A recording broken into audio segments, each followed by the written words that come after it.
What's going on, people? Welcome back to another JSTV back again. And I've got Harry with me, Tottenham Hotspur fan. And I've also got Red Devils TV coming on very, very soon. And he's just gone on another channel and he'll be back soon. I've got Harry. Hi, Harry. Hi, John. Thank you very much for having me on. It's great to be here and I'm really looking forward to getting into this. Fantastic stuff, and I haven't problems with the computer. Like if it does froze, then Harry and Red can take her for 2 minutes. I'll be back on as well. If it frozen, I shall let you know, guys. And so guys, if you like the video, like what you watch, I had a few days off from streaming and really happy with it. Make sure you like and subscribe to the channel, and it's also on live on X and also on Facebook as well. Super chats are open. And also, if you'd like to become a member, it is just 99p. Thank you very much indeed. Good evening to Les. And also like and share to socials, help this channel grow. And if anyone knows where Emma is, unfortunately, she's got her dad's not feeling well. And I'm afraid she cannot make it. She'd love to come on, though, because we're going to talk about Dan Ashworth as well. We'll talk about him later on. And hi to Gary. Hi to Les. And hi to everyone in the room as well. That's me. Thank you. It's Pop the channel talking about the Inter Milan game and Atletico Madrid. That'll be a cracking game tonight. I fancy Inter to win that. And go for it as well. And it's Les and Gary as well. So people on X as well platforms, leave a comment in the live section, yeah. And also subscribe to the podcast as well. It is free. And do sub to Harry Scarf 22 as well. Right, it's good. Harry, let's talk about Tottenham as your team and we talk about their chance of reaching the top 4 this season. Ange Postecoglou is doing really well. Came from Celtic and on a 4-year deal. First off, before we talk about the top 4, how well do you think Ange is doing? If I'm honest with you, I think he's done really well. I think he's a breath of fresh air to the league. And a lot of Spurs fans going, we're in and around this top 4 or 5 area again. But context is vital. In Jurgen Klopp's first season at Liverpool and also respectively Mikel Arteta's with Arsenal, they both finished 8th. Pep done a little bit better with 3rd, but that kind of, for me, puts it into perspective, that little bit of context. So, there's funny talks of title challenging or whatever at the start of the season, but none of us really believed that we were going to be involved in that. I certainly didn't. So, I think he's done really well. Been a breath of fresh air. The right man we want our football club. I think we're playing really good football. Performances haven't been great of late, but we are without players coming back from injury. So I do think it'll take a bit of time for gel, but still, to be in and around that top 4, without Harry Kane just didn't seem possible at the start of the season. We were favourites to finish in the bottom half, if not worse. So he's done really well. Very happy with him. Obviously, you get some Spurs fans very reactionary and even calling for him gone after that Wolves game. It's just not necessary. Get behind him because he's doing an excellent job, in my opinion. Yeah, absolutely right. I mean, Harry Kane is turning Bayern into Tottenham, to be fair. I'm not going to lie, but are they going to win the Bundesliga? I doubt it very, very much. And it's not just Newcastle fans channel, also fans from over the country can also join in as well. That's exactly what Sophie's done. Big up to Soph, by the way. Do check it, do subscribe to our Guna Gossip TV channel as well. And she is absolutely fantastic. She's coming on the live show on Thursday at 7 o'clock. It'll be nice. And Andy Raven coming on as well. They've both been on my channels before, and they're buzzed coming on the channel as well. I think Andy put us right, of course. Big up to Barney for Fulham fan, big Fulham fan, and a big Marco Silva fan as well. Big up to you, my guy. I hope you're good. Hi to Jules. Hi to Gary again. Hi to Les as well. And yeah, I mean, came on a 4-year contract, Postecoglou, or McCullen, Big Ange. I mean, for me, I expected a bigger name. Ange done a fantastic job with Celtic, but he was something like 4th or 5th choice. And when he came to Tottenham, I thought, for me, in my opinion, I think he's going to do better than Conte. I mean, Conte is an elite manager. Now he's gone. And Big Ange could be an elite manager. He's not very far away at 57. I think this guy is going to turn you into a club where your fans are going to be so happy. Yeah, I do think that's the case, John. And even this season, we've had some excellent moments, some late goals, and big up. We had some late moments, and it's been moments to remember. Sheffield United, Brighton. There's been so many already this season. So for me, it's been a really exciting season. But yeah, go check out that Guna Gossip. Maybe an Arsenal fan, but always fantastic, so big up to her. But yeah, Postecoglou's done really well for me, John. As I said, a breath of fresh air is a term that I think really describes his time already at Tottenham. And he's just, for me, what fans have got to realise it's a complete system change. Yep. Like we've got one player in Heung-min Son remaining from that 2019 Champions League final. We've gone for a real rebuild and transition. A lot of fans call for a rebuild. And yeah, they go, yes, all right, involves winning and losing games. But when we lose that game, they're not happy. So for me, I call for patience, and Postecoglou's blown me away with everything he's done. A little bit of flexibility needed with tactics at time, yes, of course. But for somebody who came in and winning the treble itself, don't get me wrong, don't take too much away from it, is a good achievement. But I did expect a higher profile manager to come in, but I'm very happy it was him. I think the club got the appointment right, and he's been a breath of fresh air for sure. Yeah, I mean, I love the way he plays football. He plays 4-2-3-1, sometimes 4-3-3. I mean, he's made some good signings. Mika van der Ven, he is absolutely awesome. And Cristiano, remember, I followed his career at Atalanta, so I love Italian football. I think he's a little bit rash at times, I'm not going to lie, but he is a good player when he is. That's the only plays that way. You can't teach him. You cannot teach the guy. Do you know what I mean? And it is what it is, man. But I look at your left back, Doggy. That guy, I tell you what. I mean, Dan Burn needs to learn from this guy. I'm telling you how to defend properly, how to go forward properly. And and you look at the midfield. I mean, Papa Sarr, my God, he has transformed. So has Bissouma. There are two horn midfielders there. They've been fantastic. You got Decky. So who I don't know who Decky is Kulusevski, and you've got also Brennan Johnson, who will come good.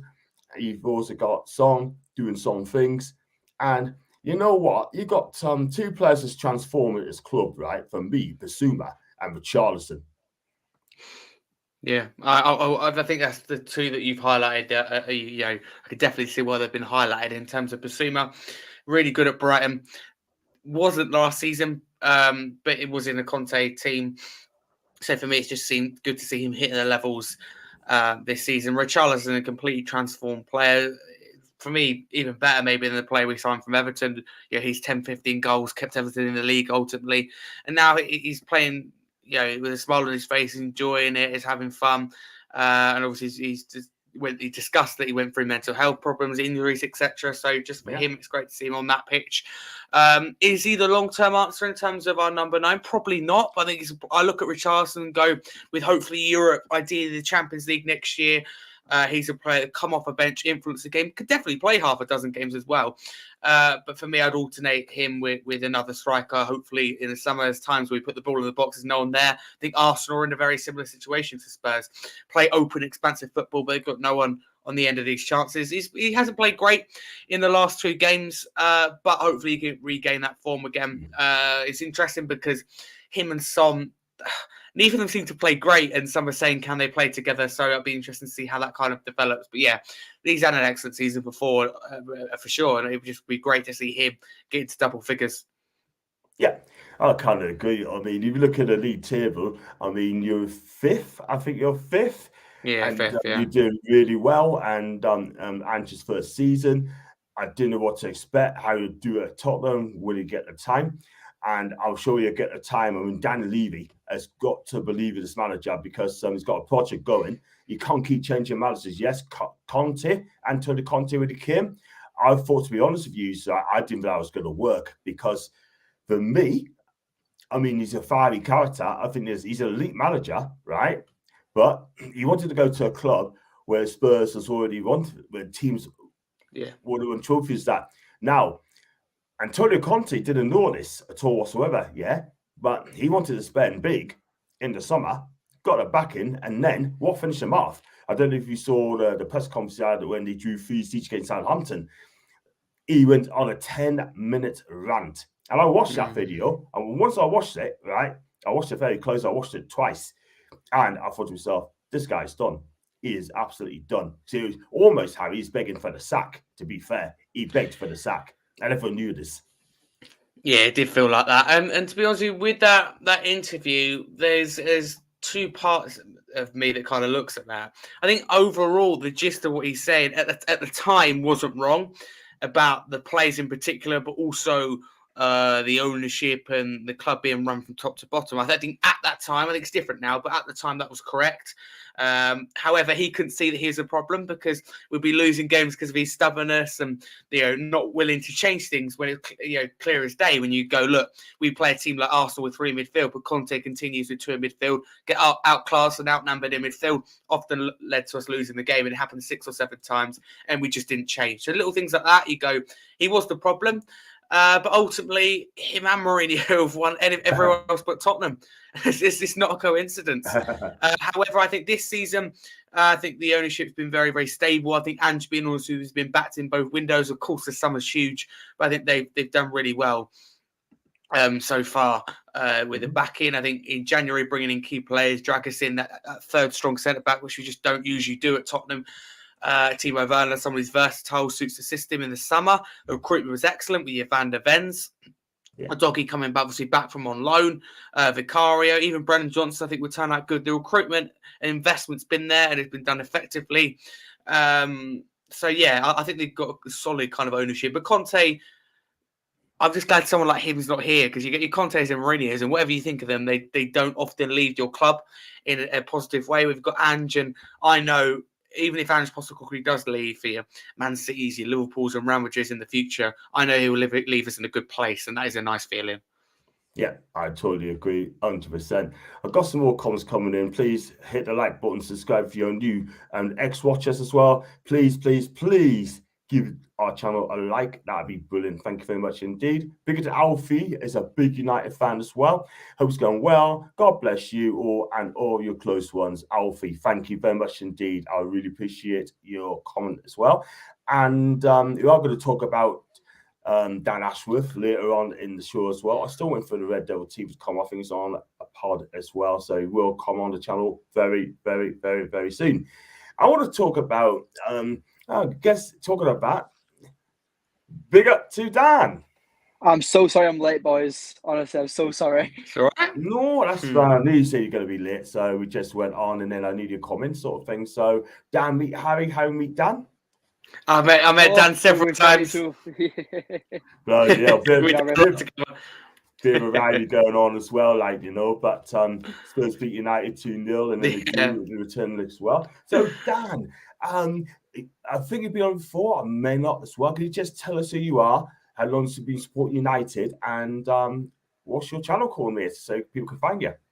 No, first of all, John, thank you for having me. I really appreciate this opportunity. My name's Dan. I'm the host and founder of Red Devils TV, Man United fan channel. We're quite small, but all I need to know about me is that I was born in Manchester, supporting Man United all my life. And that's about it, really. I started this YouTube channel about 14 months ago, hit 1,000 subscribers very recently. So we're now just pushing for more subscribers and stuff. So yeah, I just appreciate it. And obviously I love speaking to rival fans because you get a real insight to like the opposition of football, I believe. And it's great to learn anything new in whatever sport it is, whatever category it is. It's always good to learn. Yeah, fantastic. Thank you very much indeed. Please do subscribe to Red Devils TV if you're a United fan or any fan as well. And he does collab with others as well. So, Dan, I just spoke to Harry. Yeah, I'm going to natter with Harry. I just talked about, do you think your club can make the top 4 this season under Erik ten Hag? Absolutely. Absolutely. I mean, I'd say that United's only challenger is Spurs, which is kind of exciting, really. I mean, it does annoy me, the fact that so many fans, rival fans, and even some United fans like to say how Postecoglou's so much better than the likes of Erik ten Hag. Now, let's be honest, he's turned up to the Premier League and shut up a lot of us. I mean, I thought he was going to be the first manager to get sacked. I thought he wasn't going to be able to adapt to the Premier League, but he's proved me wrong. But I feel like he's not been tested enough yet. He's not had European football. They've lost very early in the cup rounds. And I just believe that with someone like Ten Hag, what he did in his first season, won us the Carabao Cup, got us to a FA Cup final, got us 3rd place. and the quarterfinals in the Europa League. I haven't seen Postecoglou do that. Now, Postecoglou's style might be a lot better, but I just feel like that with Man United, there's something about Ten Hag, and we can go on this winning streak. I mean, we're undefeated in 2024. I mean, what is it? Our last 7 games, we've won 6 and drawn 1. United are in very good form at the moment, and I feel like but now we're out of Europe and all we have is the FA Cup left, we can definitely push for top 4.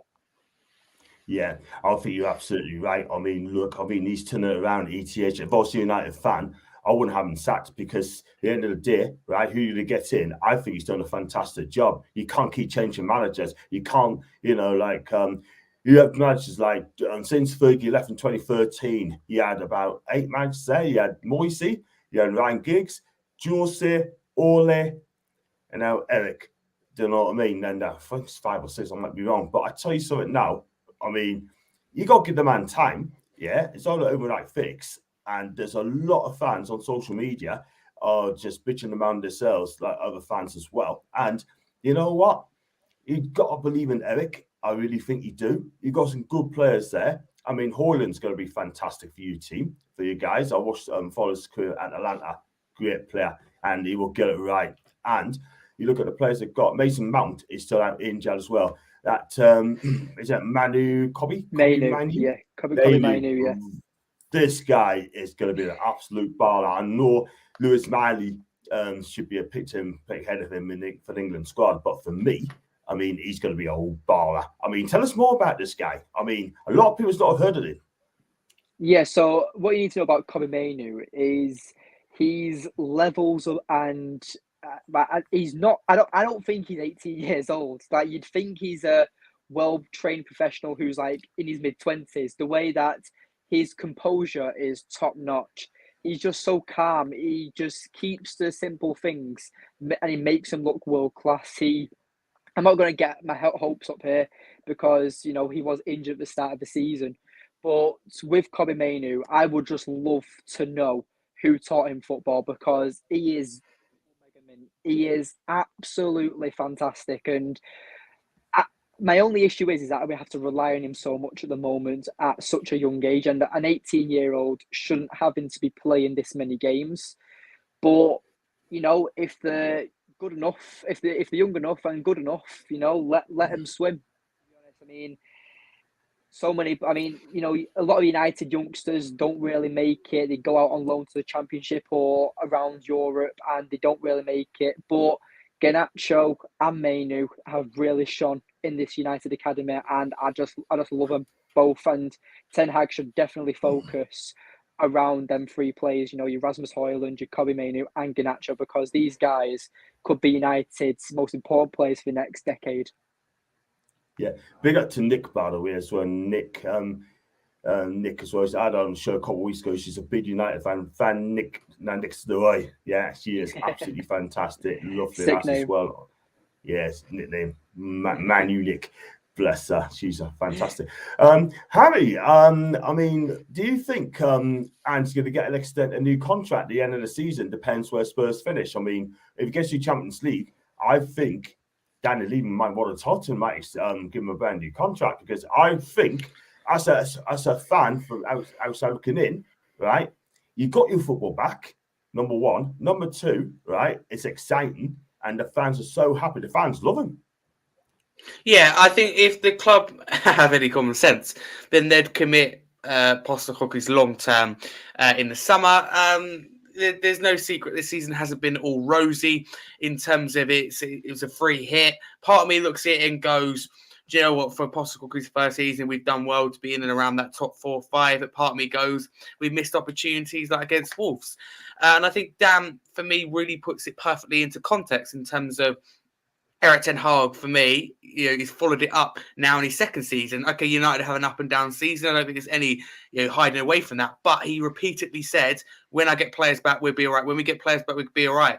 Not a lot of people believed him. We're seeing it now. United with their players back, they look very, very strong. And I think we'll get personally top 4 over us at this moment in time, because this is the business end of the season. We've had, for me, a good season. But when it is come to the business end of the season, already have lost against Wolves. We'll have to see. We've got a hard run of games in April and May. So it'll be really interesting to see having to host both City and Arsenal and go to St James's Park, as you will know, John. Stamford Bridge, London Stadium, Anfield. We've got a lot of places to go. So it'll be really interesting, all in a space of 4 or 5 weeks. Business end of the season, United are performing. But yeah, Postecoglou's been a breath of fresh air for me. But his flexibility and his adaptability has already been questioned. The Wolves haven't got 6 points off of this season, and Gary Neal already been on Monday Night Football to say, what he knows about Anfield. He's already worked it out. So for me, he's been found out to an extent by low block teams. He needs to find a way to counteract that, and he needs to follow it up with a good second season. And we've had a lot of players injured, and we've been struggling with fatigue and injuries. And I'm like, hang on, we haven't progressed, as Dan says, in the cup competitions that we have been in Europe. So I'm a bit concerned with that. But United are absolutely flying at the moment. But I think it'll go down to the wire. I will say that. Although I do fancy Man United, I think it'll be really interesting. We'll go down to the wire. I think we'll pick up points where we won't be expected to. At your Anfield, your Villa Parks in particular, I think that we can pick up points.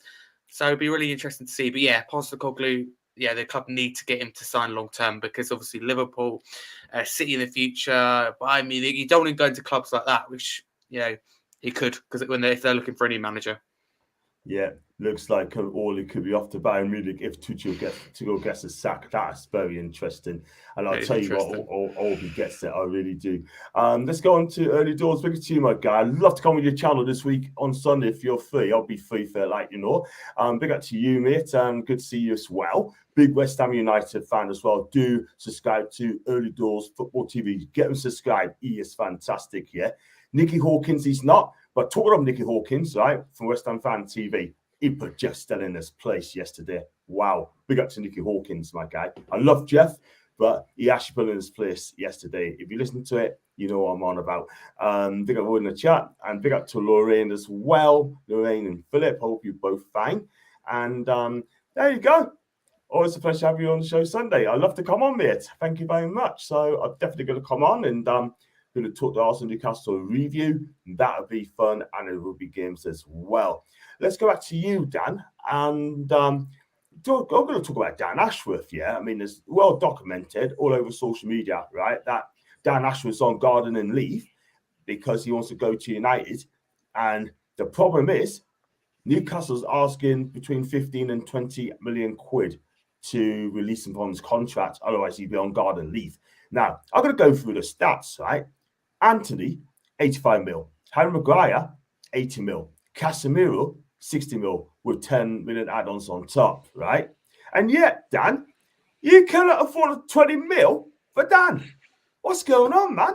You want it? The thing is, every player you mentioned there is post Sergeant Ratcliffe. So clearly, Sergeant Ratcliffe wants to. I think Sergeant Ratcliffe clearly wants to try. I'm not gonna say he's a cheapskate, but maybe he's just trying to wait until Ashworth's contract runs out or negotiations are already taking place, but the media hasn't picked up on it yet. Again, all we can go off is what the media puts out, and obviously, as of now, Ashworth, from what I know, is probably one of the best there is in that role that he does.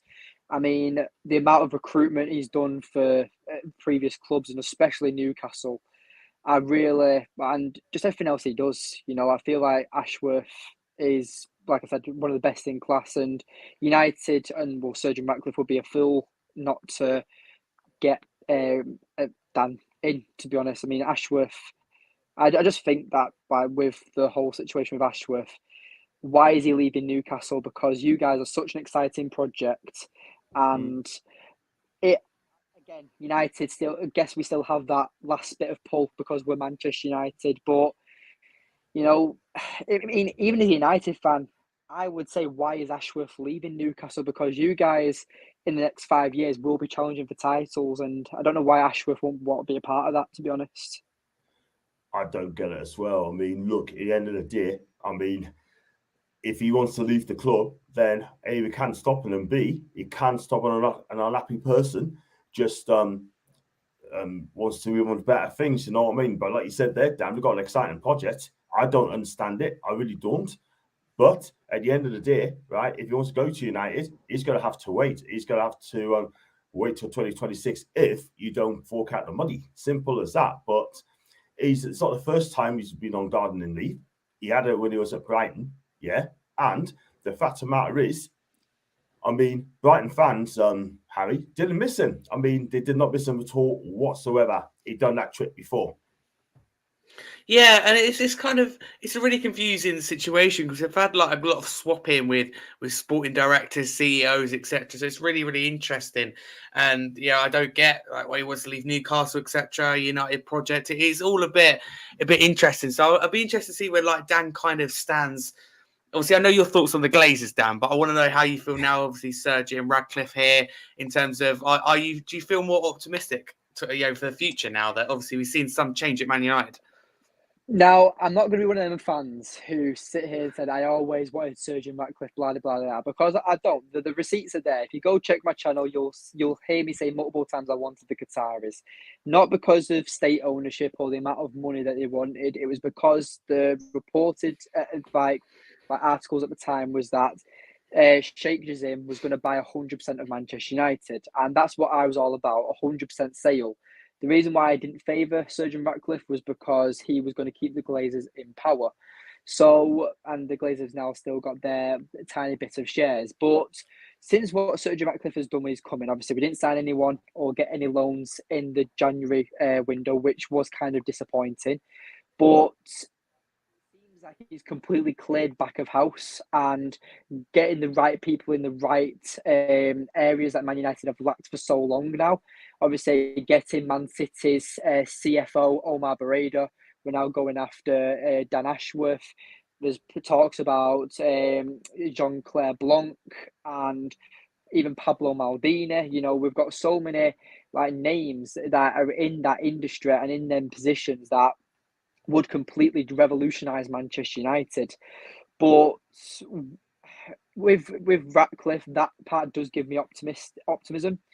But there's a lot of reports as well where Ratcliffe wants to control Man United, where all the recruiters find the players and do the scouts. So Ten Hag would not get any say on signings. He would give the scouts the type of play he would want. So let's say, for example, we wanted to get a Mo Salah, an inverted right winger who's direct and blistering quick, and he asked for Antony, for example, but then they go and find this Brazilian right winger who plays in Spain, for example, for like 30 million, half the price of what Antony was.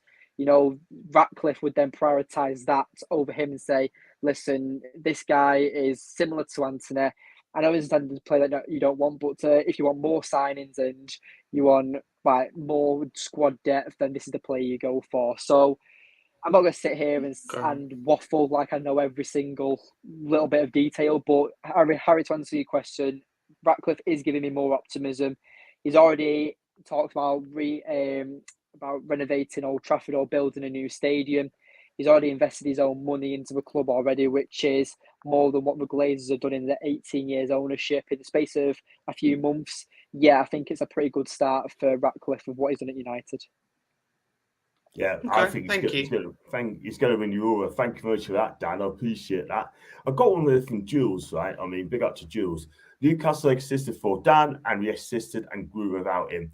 This is entirely whipped up by the press story. It was out before our takeover. Just suits the narrative now. I've got to agree with Dan. Got to agree on that one.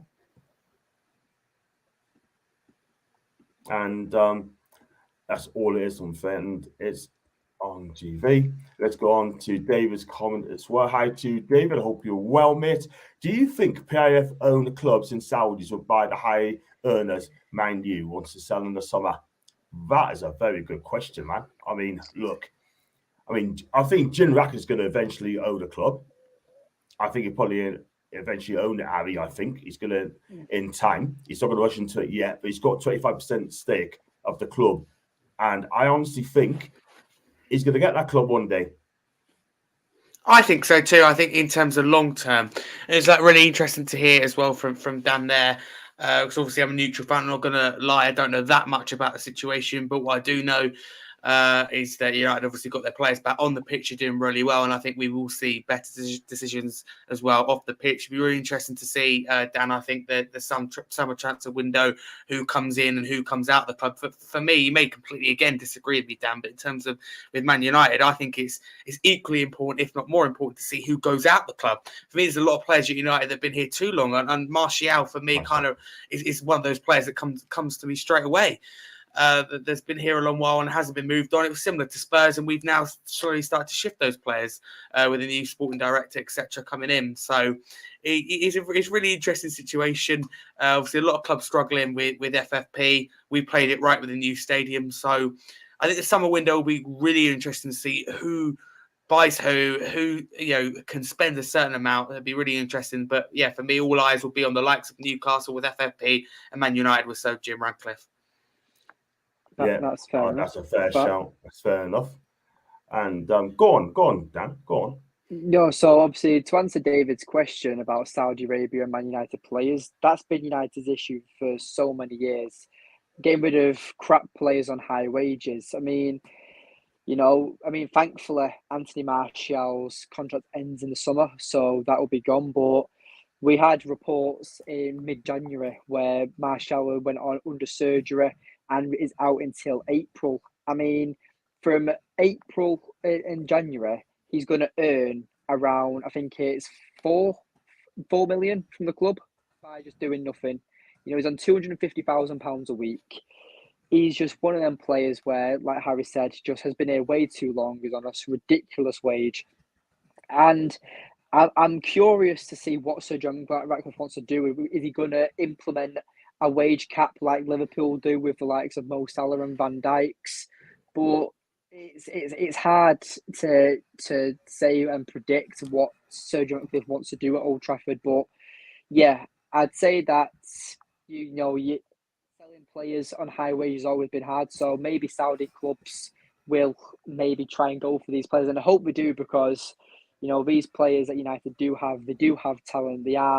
We did buy them for a reason many years ago, but I just think it's always been hard to shift for Deadwood at Man United, and that's why United have really got a depleted squad. So that's why when you see United get loads of injuries, it's because we're playing the same players week in, week out. I know Newcastle have a similar issue with squad depth and playing the consistent 11 and having a lot of injuries this season as well. And same with Spurs, obviously, Maddison, Udogie being out as well from time to time.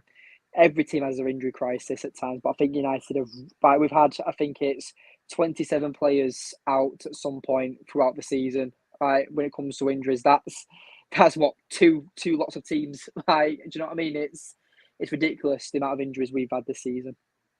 Yeah, that's facts, absolute facts. I mean, you got Varane. I mean, they're talking about getting he's out of contract at the end of the season for Varane, but he's got a 1 year. I think he's got a 1 year option as well. But I believe Casemiro is on another 2 more years plus another year as well. I mean, do you think United will keep them both in the summer? I hope so, because with the likes of Varane, he brings that elite mentality. But Varane's a true professional. I mean, there was times at the start of the season where Ten Hag was dropping Varane for Maguire, and it was a very confusing time. And Varane this is the perfect example. You've got the likes of Jadon Sancho, gets a little bit of stick from the manager, calls him out as soon as that happens on social media. Varane's been benched, he's been dropped, and he's been dropped for Johnny Evans and Harry Maguire multiple times, and he's just got his head down and showed what a true professional he is. So with the mentality that Varane brings, absolutely 100% keep him. And Casemiro is our only proper number 6 defensive midfielder. And what Kobe Mainoo is learning off someone like Casemiro is just going to make him 10 times better. Having an experienced player with Casemiro by his side at 18 years old, I think it's worth keeping him. And I think that it's the experience he's doing. And this is why I kind of miss the likes of Juan Mata and other players like that who would also bring that. You also Edison Cavani's as well. Another player I was gutted when we got rid of him, but another player who was just too injury prone and just didn't get played enough. Yeah, you spent a lot of money on players like Zinjad as well. or come to the end of their career. And that's why he wasted, 1.2 billion quid, and he still haven't won the title. That is absolutely unbelievable, man. That is disgraceful. But we might as well throw it on the fire.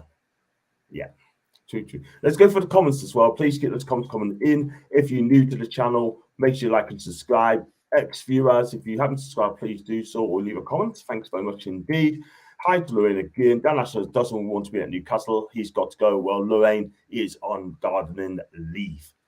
And Dan Santino and Hall and Eddie was not involved. Do you think that's the reason why Eddie doesn't play these lads much? Well, it remains to be seen. I mean, look, it's a tough one for me because, obviously they didn't get along, and he prefers Dan Burn, he prefers his favourites, Burn, Longstaff, and Miggy, and that's why he has to play Tino. So I just hope Tino gets more games now. I really, really do. We're going to come to Newcastle in a minute. I saw Dan's at the local garden centre out of day. He was pushing a big trolley for a load of bedding plants. Sounds like he's expecting quite some time garden and leave, Gary. I love it.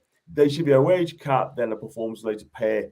Good idea, Lorraine, but I don't think it's ever going to happen anytime soon. I really don't. Otherwise, it would have happened by now. But good idea, though. Big up to Brian Barrow. I hope you're good, my guy. I hope you're good. What I mean, John Wonderland things. Yeah, I like that. And also the love emojis and Gary B as well. Right, and talking about a bit of Newcastle United. I mean, we're eighth.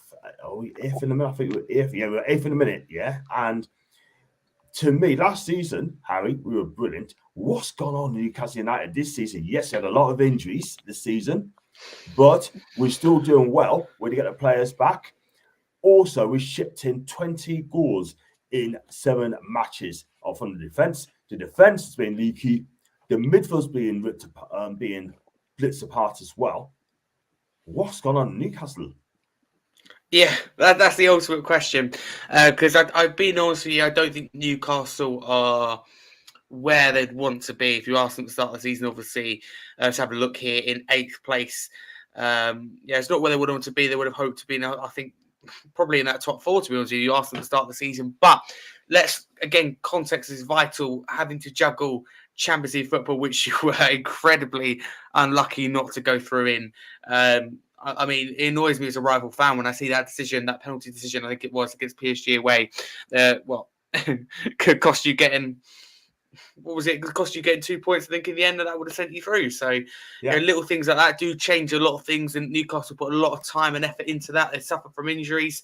I think you're going to agree with me here, John, but certain players, well, I think let's word this right. I think that teams and managers have found the weakness in Newcastle. I generally think it's Dan Burn, and for me, his lack of pace down that side. A lot of teams have looked at that and exploited it, and it's become a serious issue for Newcastle, to the point where I think Dan Burn should, for me, probably turn into a backup centre back when there's an injury. I just don't think that left hand side suits him, playing in Europe as well long term.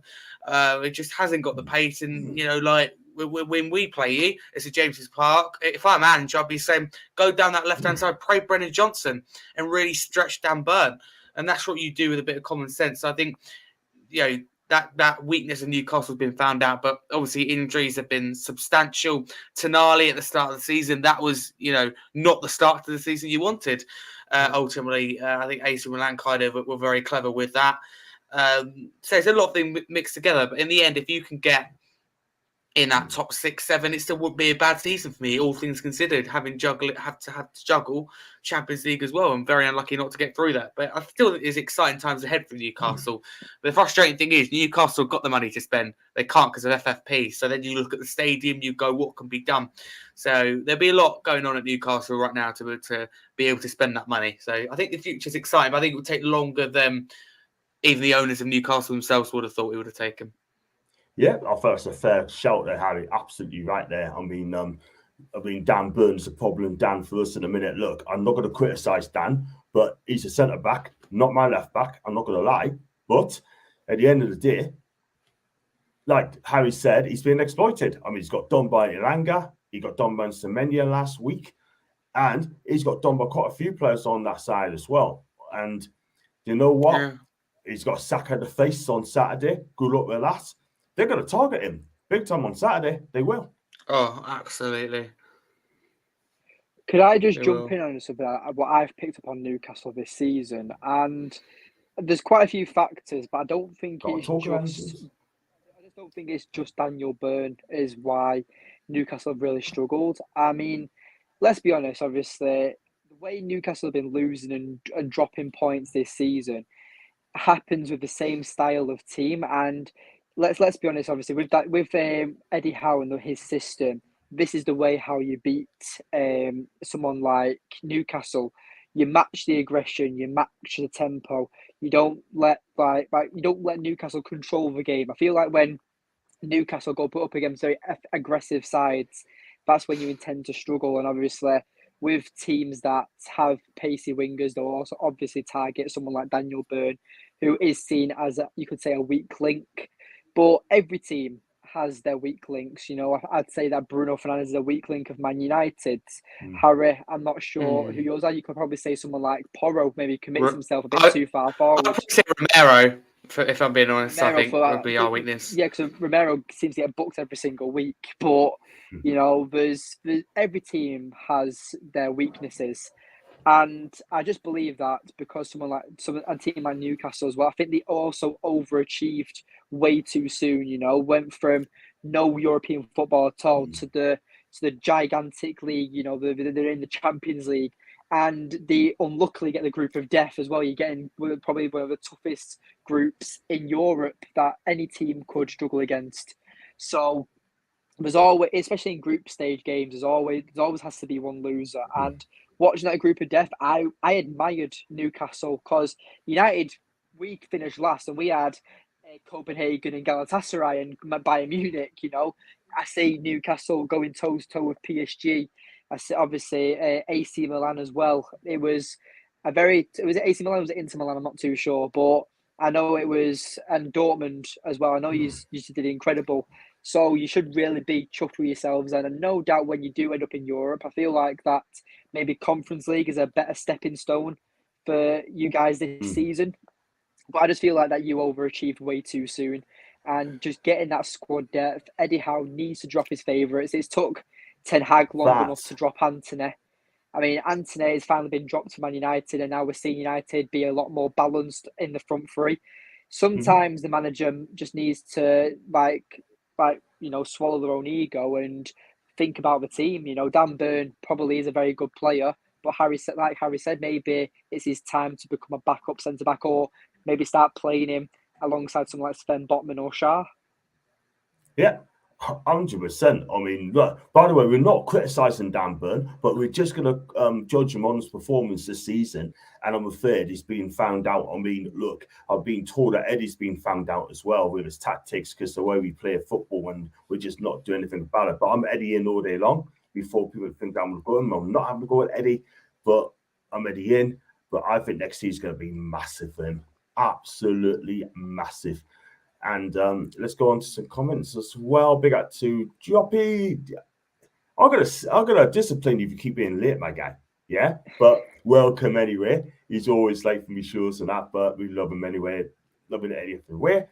Imagine United will be able to sell the high-paid cast-offs to the Saudis in the summer. That could be a possibility. That could well be a possibility. And generally, if a team plays a high press, we play better. Catch on the break. If a team sits back, parks the bus, we will struggle. And we're an attacking team. We don't normally defend. We just better attack. We just don't want to be defending all game. Big up to Lorraine. You know, it's amazing when Anthony scored that goal against Arsenal. You know the one that sits has Arsenal fans in tears. However, I'm scared for Saturday. Do you know what? You're not on your own because that's going to be difficult for us on Saturday. Look at the way Arsenal played. They scored so many goals in that. So many goals. Unbelievable. The Premiership is effed up. Bring back the Super League. Let us spend our money. If the Glazers own the Prem, and that's what Leslie's saying. That's not my words.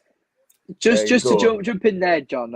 You know, I would not be surprised if Newcastle actually do something against Arsenal, which I think will be a massive shock. But people are forgetting, you know, Arsenal play tomorrow against Porto in the Champions League. So there's their midweek game that you'll have the advantage on. You'll have a full week of training. Now, Arsenal, obviously, they are title contenders and they are, they are a very good team. But I feel like that Newcastle do especially well against the big teams. You always turn up, you don't get battered. Like, that Liverpool game at St. James's Park, if it wasn't for Darwin Núñez, who finally learned how to whip the target in that game, just remembered that he was a striker for once and remembered that he had vision and wasn't blind for once. He wasn't like acting like he was Stevie Wonder. Like he actually because of him, you guys dropped your points, but there's been countless times. I mean, I think back to what was it? Was it 2 seasons ago where Newcastle battered Spurs? Was it 6-1 or something like that? You can score goals when you want to, and this is what I've learned of Eddie Howe, and this is why I'm gonna respect Postecoglou as well. There's so many fans before Newcastle went in the Champions League. It's time to get a new manager. Eddie Howe's out of his depth. He isn't going to do well in the Champions League. He never had his opportunity to manage in the Champions League, and I'm going to say the same for Postecoglou. Let him manage in these European teams and let him show you what they're made of. Because Eddie Howe, for me, I was calling him for being the England manager. I want him to manage England. I think he's a brilliant manager and he would be brilliant internationally. Obviously, club level, we'll see what he does with Newcastle. But I say give him time. And, I feel like with the team that you are building slowly, again, another player that you haven't had that all season, Tonali. If anyone watched Tonali at AC Milan, you'll know he is a world-class player. He'll be one of the best players in the Premier League in his position. So 100%. I'm terrified to see a midfield three of Bruno Guimaraes, Tonali, and Joe Linton. What an aggressive and bully midfield that is. That is hell on earth, and that's probably when that team is formed and that's your midfield core, you guys are going to be winning every single midfield battle. And obviously the game is also won and lost in that midfield. That's the basics of football. The game is won and lost in that midfield. And I feel like that's where Newcastle have struggled this season with the midfield depth. I agree. I totally agree. Willock's out. Joe Linton's out. We're badly missing the big Brazilian battle. Badly missing him big time. Lewis Madley will come good. He will come good.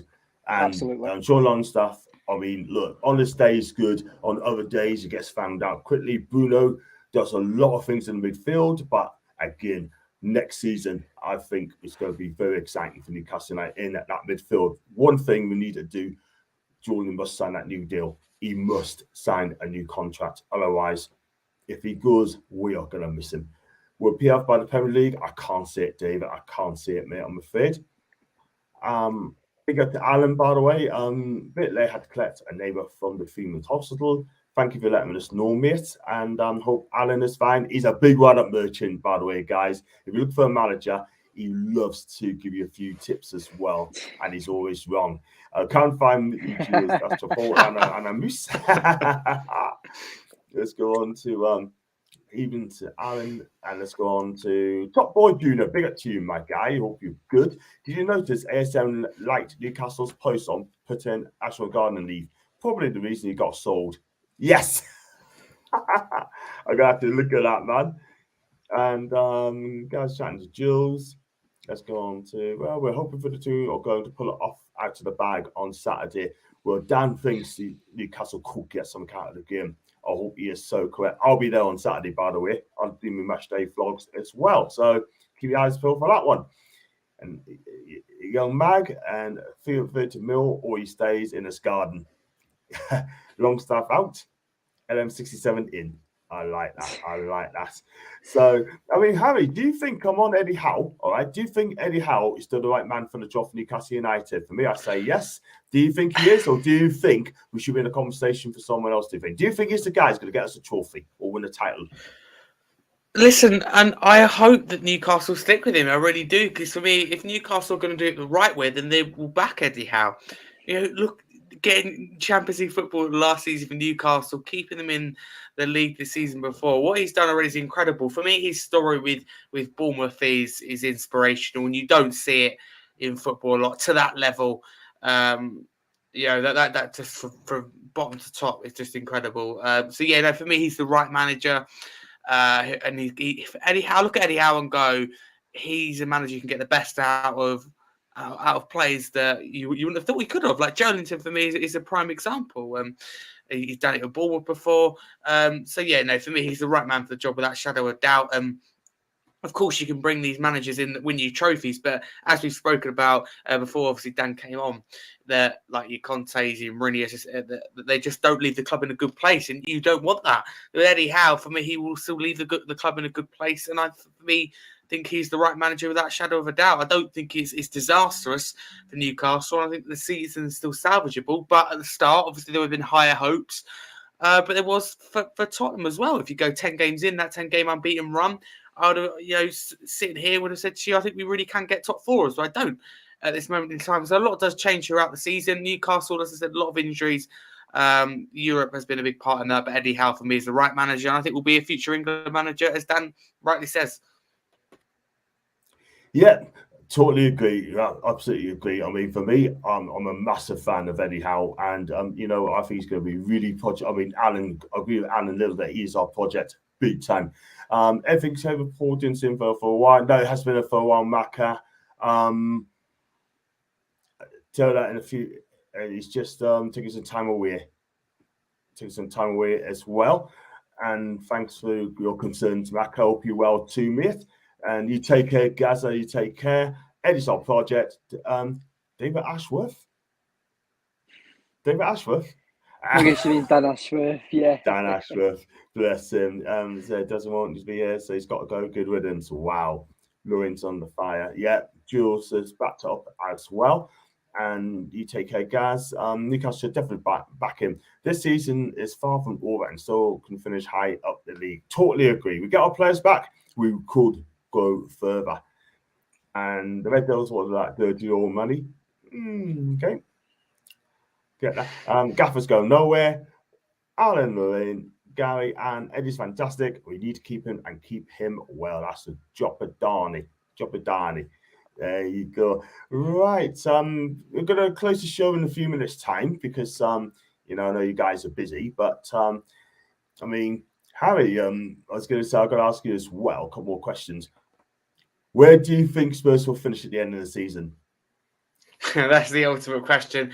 I personally think we finish fifth. I think that, as I said, I think Man United are too strong at this moment in time and will get fourth place. I think that Villa, I don't necessarily want to say it's going to fall apart, but I think we go to Villa Park and get a point. I don't think that they'll be excellent from now until the end of the season. I think United will be picking up. Can I be honest with you? I'm going to put out a statement here. I don't think United will lose from now until the end of the season, which is why I think they will get top four. And that would be massive, though, if you think about it. For us, I think we probably absolutely. I think we lose quite a few. I think so. We're Aston Villa, so I think we're quite tight between Tottenham and Villa. But I think United will. You talk about Neville saying United will squeeze in. I think in the end we're talking 7-8 points. I think in the end, I think United will do it, and I reckon they won't be that far away from third. I also think United are on that much a run. They're very serious with a fully fit team. And they've just got players like your Højlunds that are hitting prime form, and also look at Garnacho and Kobe Mainoo, as we've said, they really are the future of United. You've got Fernandes, the quality for me speaks for himself. Whatever you think of him off the pitch, off the ball, etc. His kind of attitude, if you like. Dalot for me, as an outsider, has got to be United's player of the season for me. If it isn't Kobe Mainoo, that he's been absolutely excellent. Very versatile and can play in a couple of positions. And there's been question asked in previous seasons of Dalot, and he's just done really well. So I think we finished fifth. Overall, I'll be happy with that. Playing Europa League, I mean, it could be Champions League. At this moment in time, it's not, but it could be Champions League. A lot could change. Obviously, Champions League football ongoing as we speak. So, yeah, fifth place, Postecoglou's first season, I'm very happy with. But I look at this team that he's been given; it is really strong. And for me, in terms of depth, it's obviously not up there with. It's not. You gotta love Joe. Joe's a big Villa fan, right? He loves to have a bad ad. You know what I mean? He constantly travels. I apologise, Joe. We try and do something when we play each other at Villa Park. A big up, mate. But yeah, I think it'd be really interesting from now to. Yeah, there's no plan B, and there's a lot of questions that'll be asked of Postecoglou. The summer transfer window is important, but ultimately, it's on him now to deliver. Although I want to give him time, and there's a lot of Spurs fans overreacting. Now we lost one game, get Ange out, but that they wanted this rebuild. Yeah, he does need time. At the same time, I'm not going to sit here and go, we're going to win trophies under Postecoglou because we just don't know yet. He's done very well everywhere else. We've had a good first season, but the second season is massive to go and follow that up. So we'll have to see. Yeah, we have to see. So you're going to go fifth on that one. Before we come on to Dan as well, Maka, Spurs are collapsing. Easy to figure out now. No plan B. They haven't got a plan B. And we've got one from Barney, a big Fulham fan as well. Between Fulham and Tottenham, I think fifth. I think Spurs get that spot. We've got Richard, so big up to Richard, a big gooner, by the way. And you know what? He cannot wait to absolutely slaughter us on Saturday. But Richard, I'll be waiting, and I'll be waiting. But I hope you're okay, mate. I hope you're fine. He does love the Teta. I mean, for me, I'm not so sure. Good man. I'll wait for Dan to put my club down now. Wow. And just been great. I have thought that's some Jops. I'm going to call them Jops for now on. As in Jopadani, I'm going to Jops. Jopadani, or you want to call him that. He's a good guy as well. Dan, give us your prediction on where do you think you're going to finish at the end of the season, my guy? I'm going to say fourth. I've said from season United will finish in the top four. I was, to be fair, at the start of the season, I said I had United in second. I'm not going to lie to you, but I think that as times overcome, even throughout our bad period in December and towards the end of November, I still say we'll get top four. I've been optimistic. I know what this team can do. You did, yeah. You did say that. So at the end of the day, I just feel like this team can do it, and we've got a manager in Ten Hag who's methodical. Like people say United don't have any identity. Ten Hag doesn't have any tactics.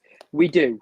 It's just people are being just being blind, you know. And I wear glasses, and my vision's absolutely terrible. About to swear then, but I don't want to swear. But at the end of the day, I feel like United will finish in fourth place. Spurs will finish fifth, and I feel like Villa will finish sixth. I mean, Kamara, massive play for Villa, is out for the end of the season. And I just feel like that, you know, do you remember a few weeks ago, guys, where Villa was supposed to be in a title challenge, and then all of a sudden, you know, they weren't being serious, and, you know, they were always trying to get top four. But you know, Villa, I feel like with Unai Emery, what he's done at Villa and the way he's turned around Villa isn't talked about enough. Unai Emery deserves massive respect. The way that Steven Gerrard left Aston Villa, Unai Emery has completely turned it around. They compete with the big teams. They've got a very good formation. They've got a very good system going. But I just feel like that we don't want it enough, in my opinion. We don't have much to fight for. And when United, throughout last season, we've been in multiple competitions. We know how to go to the very end. And I feel like that's why United will get top four. I feel like with Ange Postecoglou, it is going to be very tight. I think that fourth to sixth is going to be about a 4-point difference between every single team. It's going to be very, very tight. And I feel like when Harry says that United are going to go on this unbeaten run to the end of the season, I would love that. I would take that right now, but I don't think that's going to happen. We've still got the likes of Liverpool and City to play, FA Cup as well. You know, we've got quite a few important fixtures coming up. So I do believe that it's going to be very tight, but I'm going to always back my Red Devils. I'm always going to back Manchester United. I'm saying fourth to Manchester United. Brilliant stuff. For me, I'm going to say Newcastle to finish seventh, because I think we're too far away from the Champions League spot, even European League spot as well. So I'm going to take seventh. I'll take that. If we don't qualify for Europe this season, cool. Then we just go again next season, just play once a week and just try and go for the top four again. So let's go on to some more comments. Going to go up at the show, and that's been great. I thought. Love Arteta's tears. You know, the best looking Spaniard around. Not for me. Ange's done a great job this time, but fans are fickle and don't give time.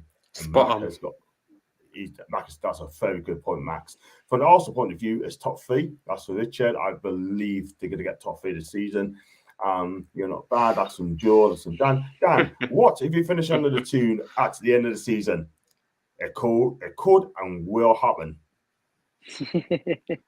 Well, Man U's on a roll in a minute, like, but you know, we got to beat Man U away at Old Trafford in April. We got to play Tottenham at home, Brighton at home.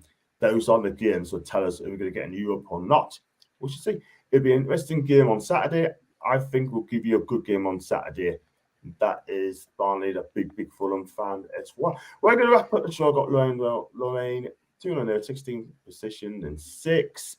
We are dropping points dreadfully. We've got to fix our defence, Lorraine. Yeah, because the thing is, our defence is weak, right? And not only that, our midfield gets carved open as well. Bournemouth done that time and time again on Saturday. Arsenal can't do this on Saturday, or Declan Rice is going to rip us a good one, or Declan John, English. I just want to jump in here, right? Because I've already put a bet on it. I'm a bit of a I like to have a little 50p or £1 bet here and there, but for 45 to 1 odds, the odds are actually quite good. I've got Newcastle to draw with Arsenal 2-2, and Kieran Trippier to score a free kick. That's what I think is going to happen this weekend. So when it happens. Just thank me. Just thank me.